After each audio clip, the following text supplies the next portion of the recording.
السلام عليكم ورحمة الله وبركاته. الحمد لله رب العالمين، الحمد لله الذي لا يحمد على مكروه سواه، وأشهد أن لا إله إلا الله وحده لا شريك له، وأشهد أن محمدا عبده ورسوله. أما بعد، hakika awali ya yote namshukuru Allah subhanahu wa ta'ala.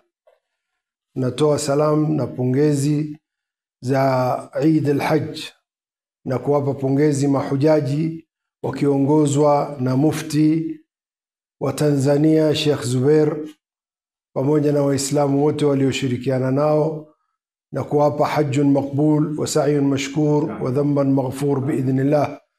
Salam kwa kupitia kwao, na mimi kama shekhi wa mkoa wa Iringa tunatoa mkono wa Eid kwa Rais wa Jamhuri ya Muungano wa Tanzania kwa kumpa Eid Mubarak na kufikisha salamu zetu na shukrani zetu kwa kiongozi mkuu wa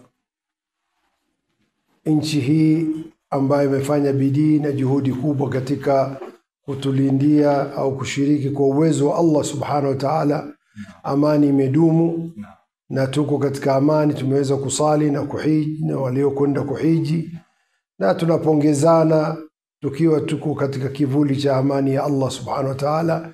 Hii ni utendaji na katika wasia wa Mtume Muhammad sallallahu alaihi wasallam kwamba watakayoongoza umma wawe waadilifu.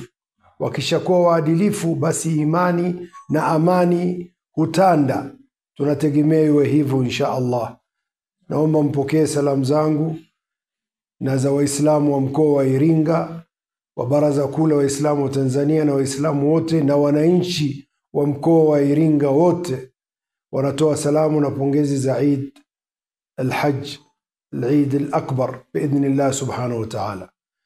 Kwa kifupi, ni nawapongeza bahati tulioipata taasisi ya Dhin-Nurain kuirekebisha Radio Qiblatain ikawa ni ya kisasa. Unaweza kusema kwamba ni ya pili au ya tatu katika Tanzania hii, jinsi inavyopendeza na vifaa. Ukiona mitambo iliyoko mbele hapa, mitambo imegharamiwa gharama kubwa sana, na iko mithali, sio imekuja kwa jasho, imekuja kwa damu. Kwa hiyo nawahusia walioko katika studio hii wawe waaminifu na waadilifu katika kulinda studio hii idumu zaidi ya miaka 10. Majengo yamerekebishwa na waanzilishi wa kituo hichi na taasisi hii. Kuna aliyokwenda mbele ya haki, Mungu amrehemu, na aliyobaki Mungu ampe afya. Sipendi kutaja majina yao, wanaeleweka. Hao ndio wanalea pamoja na kizazi chao, na sote insha Allah tunashikana mkono kwa mkono mpaka kupata radhi ya Allah subhanahu wa ta'ala. Tunaomba tuwe wa kweli, waadilifu. Radio Qiblatain iwe mstari wa mbele kueleza ukweli na ufasaha na uadilifu.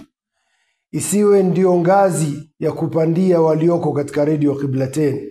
Wasijijenge wao, wajenge Uislamu, wajenge kalimat la ilaha illa Allah Muhammad Rasulullah, na waijenge taasisi hii ambaye imepatiwa tabu. Dhin-Nurain ijulikane hivyo.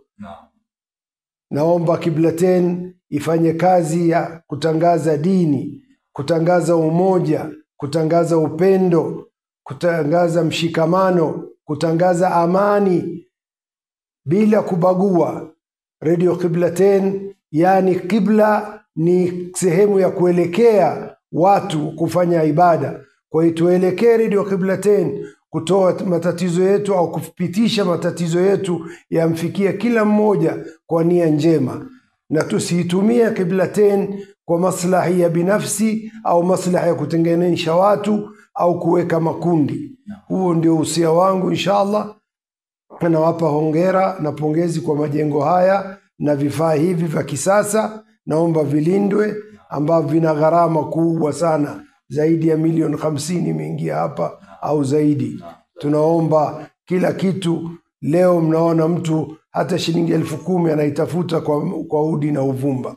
Kwa hiyo tumshukuru Allah subhanahu wa ta'ala, tuwaombee waliofanya hii kazi, waliosaidia kuininia Dhinnurain, na ndio waanzilishi na ndio wanailinda Dhinnurain mpaka leo, vizazi kwa vizazi insha Allah. Hata tukiondoka idumu, na tulioko tunapita tu njia, hata tukieleweka vipi au tukajulikana vipi, bado kalimat la ilaha illa Allah ndio ishike uskani wa Qiblatain.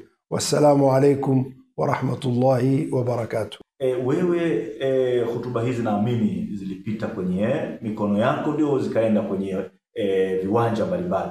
Nini ambacho unaweza kukisisitiza katika swala zima la amani, tukiwa katika mwaka ambao ni wa uchaguzi, na wewe ni mzoefu wa uongozi lakini pia ni mzoefu wa masuala haya ya kiimani? Nini unachoweza kuwaambia wasikilizaji? Amani ni kitu muhimu sana. Kuna watu wanashangaa watu wanavyosisitiza amani. Amani, bila amani huwezi kufikia popote, wala huwezi kufanya jambo lolote bila na amani. Na amani ndio inazaa haki, amani ndio inazaa upendo, amani ndio inazaa mshikamano. Kwa hiyo hasa tuko katika wakati wa uchaguzi. Nakumbuka mimi nilikuwa mwenyekiti wa wakereketwa wa kutangaza amani na utulivu wakati wa uchaguzi zilizopita.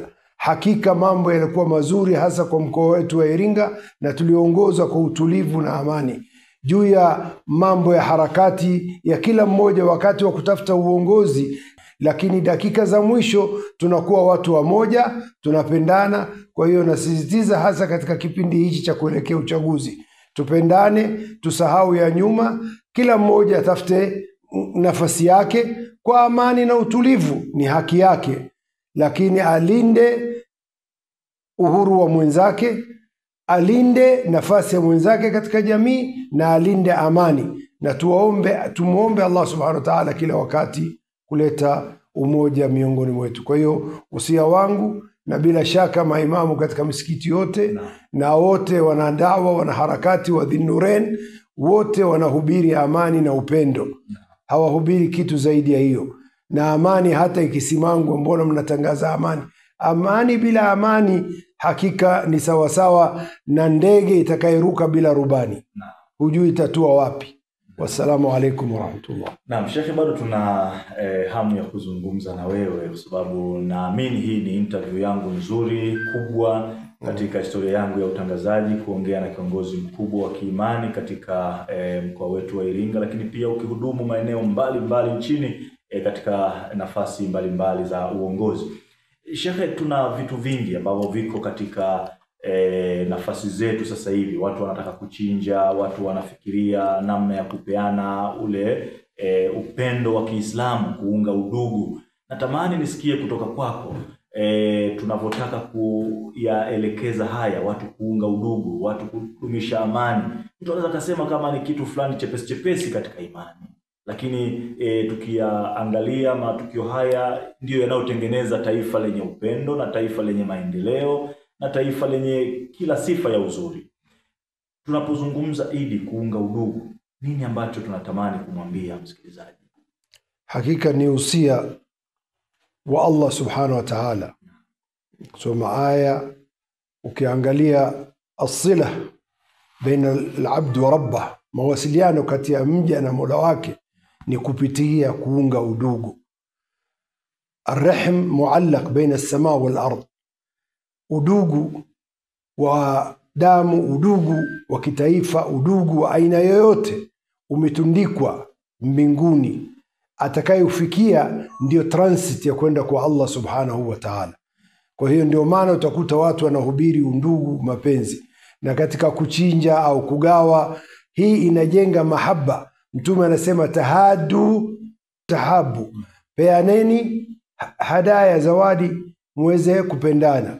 Na Mtume Muhammad sallallahu alaihi wasallam anasema adilkum ala shay'in idha afshaytumuhu bainakum tahabbtum, qalu bala ya Rasulullah, qala afshu salam wasilu al-arham wa at'imu at-ta'am wasallu wan-nas niyam. Mtume aliulizwa nini ambacho kinajenga mahaba. Mtume alisema ni kueneza salamu, yani upendo, kusalimiana. Al-ibtisama fi wajhi akhika sadaqa, kucheka mbele ya mwenzako au ndugu yako tayari umeshampa sadaka. Mtume anasema ifshu salam, sambazeni salam, wa at'imu at-ta'am, namlishane chakula, wasilu al-arham, na muunge udugu, wasallu wan-nas niyam, na msali mkiwa katika sala za tahajjud, tadkhulu al-janna bisalam, mtaingia katika pepo kwa amani na utulivu. Na vyote hivyo vinahitajika katika maisha ya binadamu. Kwa hiyo usiache kuunga udugu, usiache kusalimia watu, kuwa na furaha na bashasha. Juu ya vitendo ya watu wengine wanakerana, wanakera na wanachokoza, uchokozi umezidi, lakini tujitahidi. Nausia nafsi yangu mimi mwenyewe hapa, na nausia kila mtu kati yetu tuwe na subra insha Allah. Lakini kero ziko nyingi, wengine tunaweza kusingizia kero au matatizo yanayopita katika dunia, lakini kuunda undugu na kupeana zawadi, na kama nilivyosema, alibtisama fi wajhi akhika sadaqa. Ukimchekelea ndugu yako kampokea vizuri ni sadaqa. Tabasamu. Na hiyo ndio usia. Mtu anaweza kufikiria ndio, lakini kuizuia ghadhab ni kazi kubwa sana. Lakini kuna mambo yanakera katika dunia leo, tuvute subra. Na usia nafsi yangu na kuhusieni nyote insha Allah. Tunashukuru kwa niaba ya wafanyakazi wa Radio Kibla FM kuwa nasi siku hii muhimu kabisa ya Eid, ambayo salamu zako kwa Waislamu, kwa Tanzania zimesikika. Sasa hivi ni wakati wa kusimamia vichinjwa mbalimbali, na taarifa tulizonazo ni kwamba alhamdulillah neema imeenea Iringa. Naamini juhudi zako ni miongoni mwa vitu vikubwa ambavyo vimefanikisha haya. Ni kupe muda wa kutoa nasaha za mwisho kwa wasikilizaji, ili tuweze kukupisha uendelee na majukumu mengine ya kiongozi wetu. Karibu. Nasaha yangu kwanza, naihusia nafsi yangu na kuhusieni kumcha Allah subhanahu wa ta'ala katika kila jambo na kila neno unalolisema. Hakika Mtume anasema mtu unaweza kuleta neno moja likakuangamiza wewe katika moto wa jahannam miaka 1050. Neno linaweza kuunganisha watu, neno linaweza kufarakanisha watu. Kwa hiyo nakuhusieni na usia tujenge mahaba, na hasa katika kipindi hichi tunapoelekea uchaguzi. Ukimpenda mtu umpende katika nafsi yako na mumuombee, lakini usimkere mtu kwa kumpenda mtu fulani basi unamkera mtu fulani, la hasha ukalla.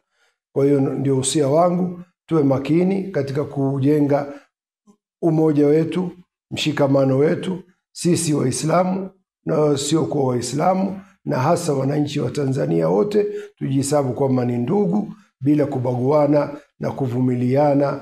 Hii ndiyo kauli yangu ya mwisho, na inshallah Mwenyezi Mungu atuwezeshe sote tuweze kushikamana na usia wa Bwana Mtume Muhammad sallallahu alaihi wasallam, tahadu tahabu ifshu salam na ila akhirih. Wassalamu alaikum wa rahmatullahi wa barakatuh.